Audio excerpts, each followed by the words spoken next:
Good day everyone. Welcome to the lecture series on power electronics. In this session we shall discuss the analysis of buck boost converter in continuous current mode. So this is a circuit diagram for buck boost converter. Assumptions that I am going to consider in order to explain the analysis and operation of buck boost converter are as follows. The first one, inductance is sufficiently large so that current is assumed to be continuous. Current through inductance is assumed to be continuous. Number two, capacitance is very large so that voltage across capacitance is constant. If this is constant, then current through load also constant.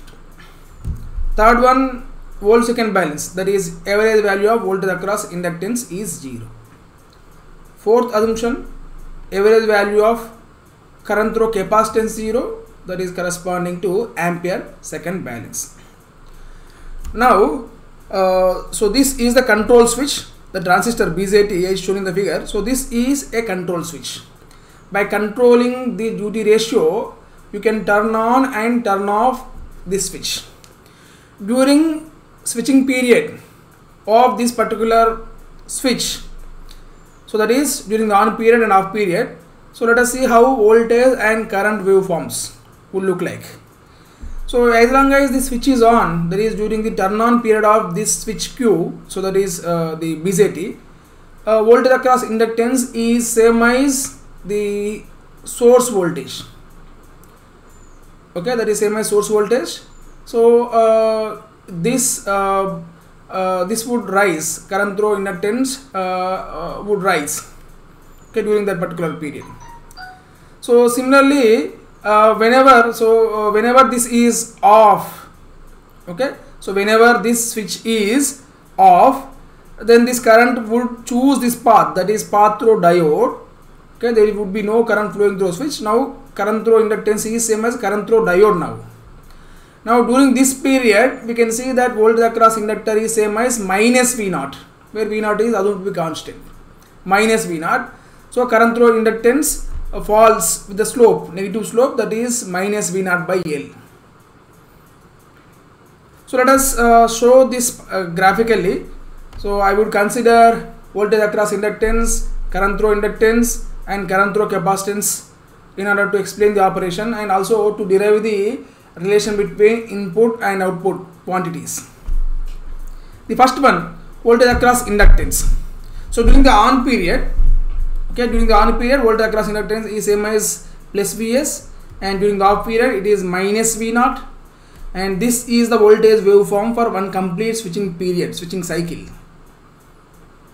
So here please do remember that T on is equal to duty ratio into switching period Ts, and T off, that is the off period of the switch, that is equal to 1 minus D into Ts. So what is this Ts? This is switching period, that is time to complete one cycle. How can we obtain this value? So if you know switching frequency of the switch, so 1 by the switching frequency would be same as this Ts. Now anyway, this is the voltage waveform for one complete cycle. Now same waveform would repeat for next cycle also. Now if you sketch the current through inductance waveform, that would rise with the slope m1, where m1 is equal to Vs by L. And during the off period, current falls with the slope, that is minus V0 by L. Okay, minus V0 by L.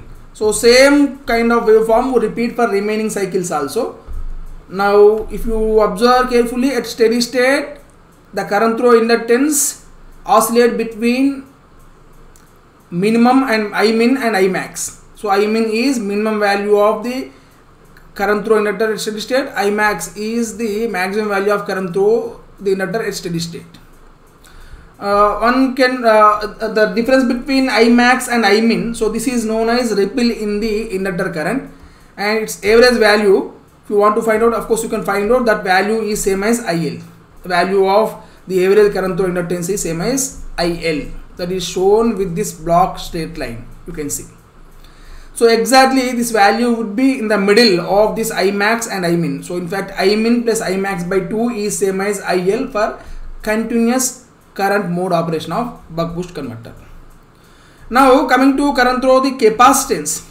So you can see now during the on period, so that is during T on, current through inductor is same as of course that is same as this. So that is a rise in current through the inductance which takes place during this T on period, and during this period there would be no current flowing through the diode. Now by applying KCL in this junction, so you can see that the capacitor current is same as minus of I naught. So minus of I naught, and according to second assumption, current through the capacitance, current through load is constant, so ICE is constant. So in this direction that is the same as minus I naught. So current through capacitance during the on period it is minus I naught. And what about during the off period? So whenever this switch is off, current through diode is same as current through inductance. Applying KCL at this particular junction, so that is same as IL minus I naught. IC is same as IL minus I naught. So this one, so IC minus I naught is anyway, this is negative, and IL minus I naught usually that is positive. So and the same kind of wave shape would repeat for remaining cycles also. Okay, first half cycle during the on period it is negative and constant, and during the off period it is IL minus I naught, okay, which is a straight line, and same kind of waveform would repeat for remaining cycles also. And we know voltage across inductance average must be 0, and current through capacitance must maintain average value equal to 0 according to volt second and ampere second balance respectively. So those can be used to derive relation between input quantities and output quantities. Let us do that in next slide. Now let us consider the waveform of voltage across inductance, current through inductance, current through inductor, and current through capacitor. Okay, let us consider them and let us try to derive relation between input and output. We know on period is equal to duty ratio into switching period, and off period is equal to 1 minus day into switching period, and where this duty ratio must belongs to this range that must vary between 0 and 1. Now according to volt second balance, area under voltage across inductance over one switching period, that is equal to 0. That is this area under this rectangle. Okay, let me indicate that. Yeah, sorry. So that is this. So this area. So area under the voltage across inductor during the on period, that is equal to Vs into dTs, and during off period it is minus V naught into 1 minus dTs. And if you solve this equation, we will get the relation between input and output voltages, that is equal to, that is V naught is equal to Vs into d by 1 minus d. Here substitute d value, so d value must ranging from 0 to 1. So if you substitute d is equal to d ranging from 0 to 0.5, output voltage would be less than input voltage. Okay, for d ranging from 0 to 0.5, so it acts as a buck converter, because output voltage would be less than input voltage. So please do verify that. Similarly, if d is greater than 0.5, output voltage is greater than the input voltage, so that is corresponding to boost operation. Okay, so for d ranging from 0 to 0.5, the buck boost converter would be operated in buck mode, buck converter mode. And similarly for d greater than 0.5, so that is d ranging from 0.5 to 1, so it would act as boost converter. And according to ampere second balance, so we know current through capacitance would maintain average value equal to 0, so that is equivalent to the area under this curve, current through capacitance curve, so is 0 over one switching period. So do that, and if you simplify, you get relation between inductor current and the output current. So according to this ampere second balance, you get this relation, that is I naught is equal to 1 minus d into IL. IL is current through inductance, I naught is the average value of output current, and d is duty ratio. Now if you want to find out relation between output current and input current, let us use the power balance equation, that is input power is equal to output power under assumption that all elements are ideal. So inductor, capacitor, switches, if all are ideal, there would be no power loss. Input power is equal to output power. So according to this particular power balance, so Vs into Is is equal to, so V0 is equal to Vs into d by 1 minus d. Substitute that, so into I0. So from this relation between output current and input current, that is Is is equal to I0 into d by 1 minus d. So this buck-boost converter again, so would act as a DC transformer with turns ratio 1 minus d is to 1. 1 minus d to 1 d. So Vs by V0 is equal to I0 by Is, that is equal to 1 minus d by d. So it is similar to that of the transformer action. So it would act as a transformer. So buck-boost converter is equal to a DC transformer with turns ratio 1 minus d is to d. Now next important parameter one should calculate is inductor current ripple. Now this Imax minus Imin is the ripple in the inductor current, that is indicated by del IL. And we know, so during the on period, current through inductor rise with the slope M1, where M1 equal to Vs by L, and similarly during the off period it falls with the slope M2, that is equal to minus V0 by L. Now if you want to find out ripple, so that is same as rise in the current during the on period. So what is that? That is equal to M1 into T on, or that is same as fall in the current during the off period. So this is what I am finding. No, now what I am finding, actually I am finding this length. So this length is equal to ripple in the current. So this length is equal to slope into this distance, which is same as T on, and that is also same as, so this slope into again, so this distance which is same as off period. And we know M1 is same as Vs by L and M2 is same as minus V0 by L, and so on T on and T off are d into Ts and 1 minus d into Ts respectively. So let us substitute them, and if you substitute them we would get, so we get these values. So del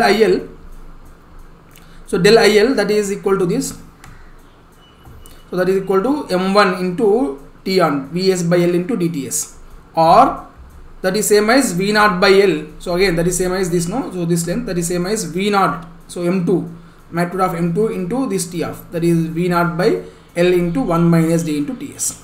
Okay, so this way one can find out the current ripple in the inductor, so inductor current ripple. And usually input voltage, inductance value, duty ratio and frequencies are mentioned. So let us try to obtain the equation in those terms.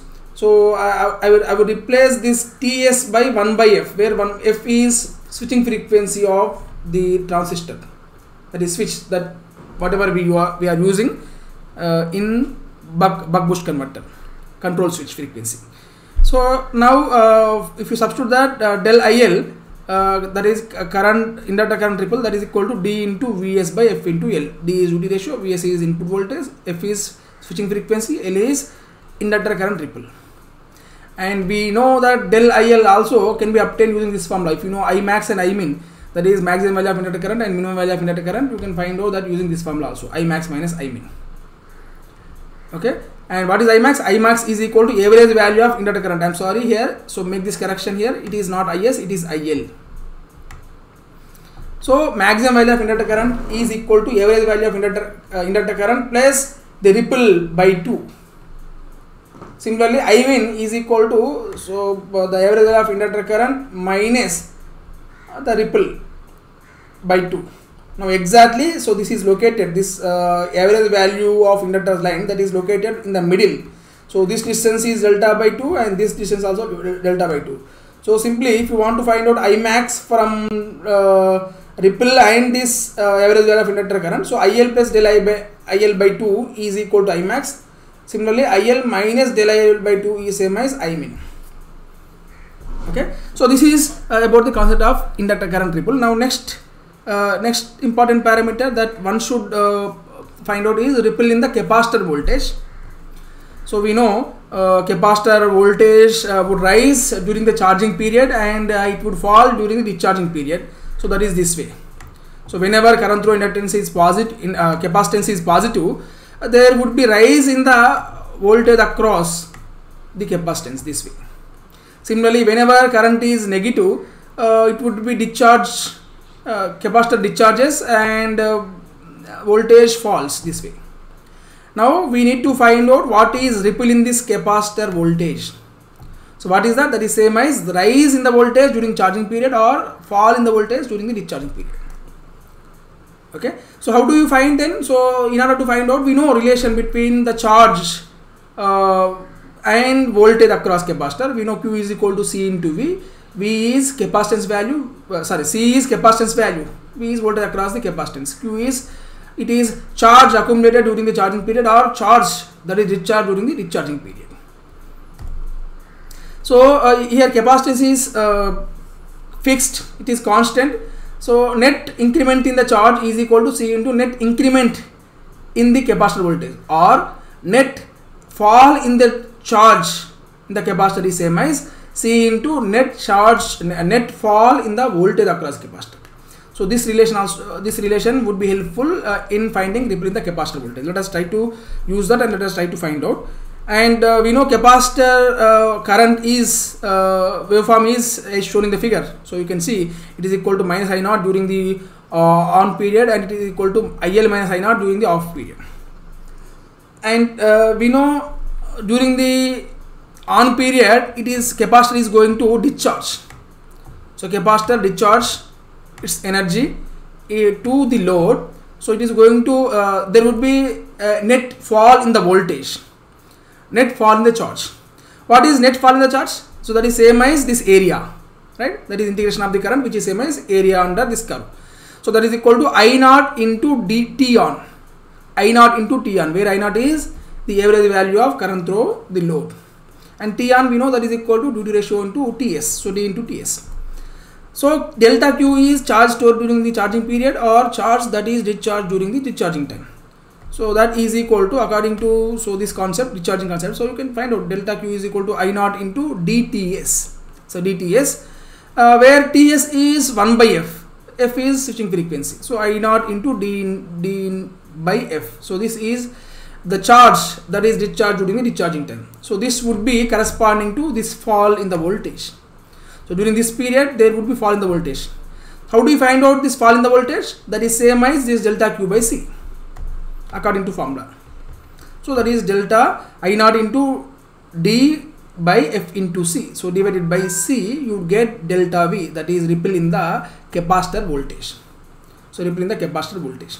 Okay. So that is, so fall. So in fact fall in the voltage is same as ripple in the voltage, right? In fact ripple in the voltage is same as this, no? So this one, so this distance. So it is same as fall in the voltage or rise in the voltage. Rise in the voltage during the charging period or fall in the voltage during the discharging period. So I have considered discharging period. So it is according to that. So I naught into D by F into C is ripple in the capacitor voltage.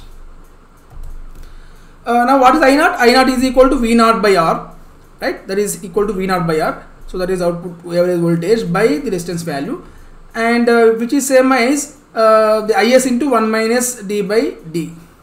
Okay, if you know Is, you can substitute. I naught is equal to Is into 1 minus D by D. So you can substitute that also here. Now sometimes you may also need to find out the switch and diode currents. In fact, in order to design a buck boost converter or any DC-DC converter, one should know the switch and diode average and RMS currents. Accordingly, one can select those switches in order to design buck boost converter, or in fact any DC-DC converter. Now, so let us try to find out switch and diode average currents. So we know IL, current through inductance, would follow this kind of wave shape for continuous current mode operation. That would rise during the on period and fall during the off period with slopes M1 and M2 respectively. Okay, in fact they follow straight lines. So you can see, so this kind of straight line during the on period and this kind of straight line during the off period. Okay, so now anyway, what is switch current? So now you can see that switch current is same as the source current here. That is same as source current, and that is same as the current through inductance. So during switch is on, inductor current is same as the switch current. That is what indicated here. You can see. So this is the inductor current. So this current is same as the switch current during the on period. And during the off period, there would be no current flowing through the switch. That is 0. So this kind of waves you can observe for switch current, which is also same as the source current. Similarly, diode current. So when diode conducts, is switch is off. So diode current is same as the inductor current during the off period. So whenever it is switch off, so diode current is same as the inductor current. So that is what indicated here. So whenever switch is off, diode conducts and diode current is same as inductor current. So this inductor current is same as diode current.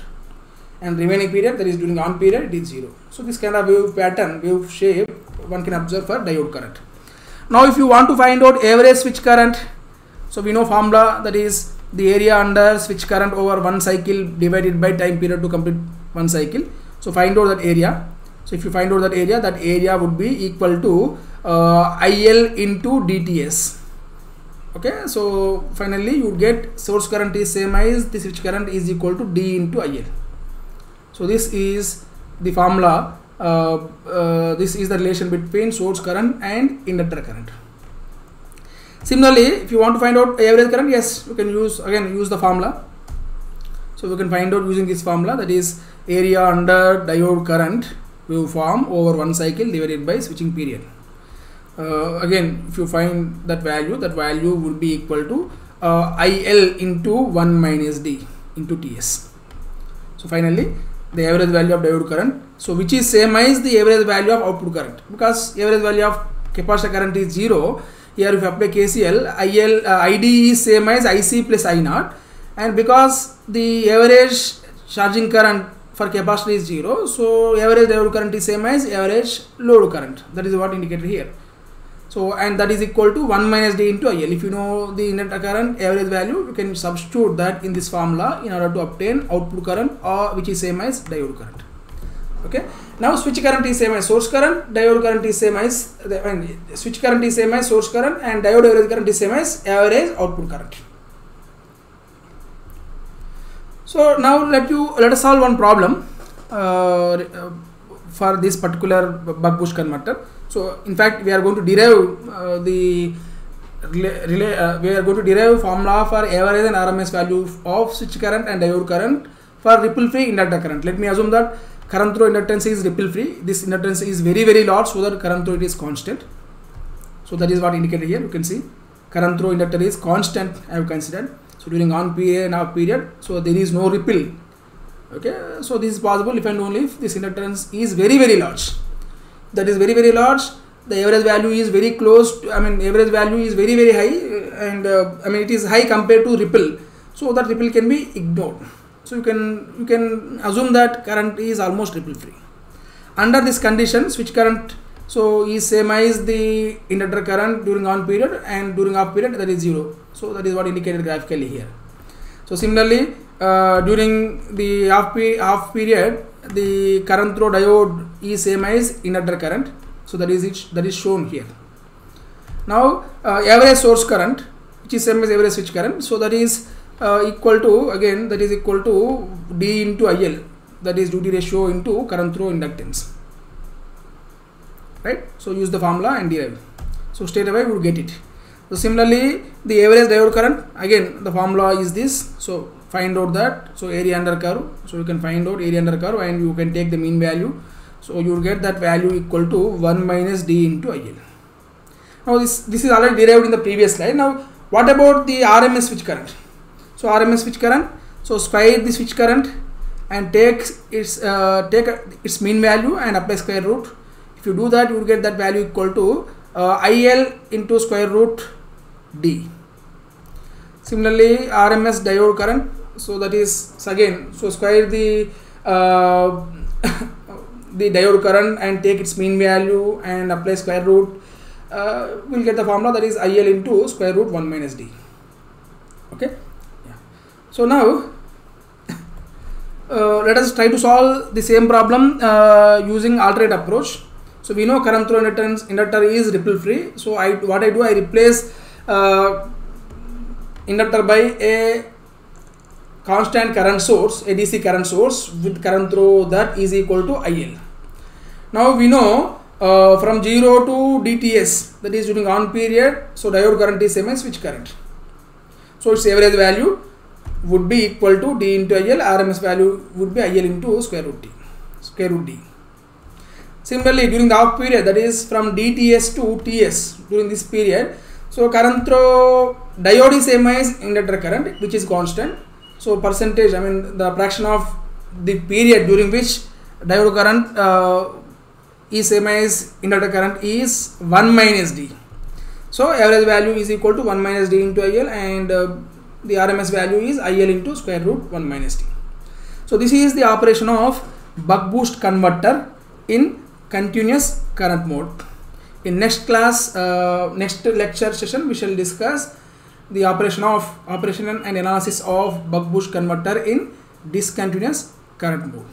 Thank you.